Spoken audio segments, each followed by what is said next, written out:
সবাইকে জানাচ্ছি স্বাধীনতা দিবসের শুভেচ্ছা। তার সাথে সাথেই তোড়জোড় শুরু হয়ে গেল জন্মাষ্টমীর। বাড়িতে চলে আসলো বিভিন্ন রকমের ধূপকাঠি, যেগুলো জন্মাষ্টমীর দিন সন্ধ্যেবেলা জ্বালানো হবে। আর আনা হয়েছে গোপালদের জন্য সুতির জামা। এবার অনেকেই বলবেন, সুতির জামা জন্মাষ্টমীতে কে পরাবে? হ্যাঁ, জন্মাষ্টমীর দিন রাত্রেবেলা যখন গোপালকে স্নান করানো হয়, স্নানের পর গোপালকে এই সুতির জামা পরানো হয়, কারণ সারাদিন রাজবেশে থাকে দোলনায়।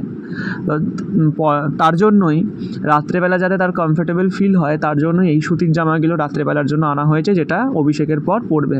আর এই হলো ধূপ, এই ধূপ আনা হয়েছে। আর আনা হলো এই ছোট ছোট দুটো হাতের চুড়ি বা বালা, যাই বলো, হাতের একটা অলংকার যেটা হাতে পরানো হবে লাল রঙের। আর একটা আনা হয়েছে এরকম ছোট পুঁতির অলংকার। আর আনা হয়েছে একটা সেন্ট।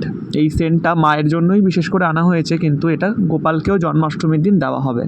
আর এই জামাটা আসাম থেকে আমার এক দাদা পাঠিয়েছে, খুব যত্ন করে ঠাকুরের জন্য এই জামাটা পাঠিয়েছিল। তো সেটা রাখা ছিল, এটা জন্মাষ্টমীর দিন পরাবো।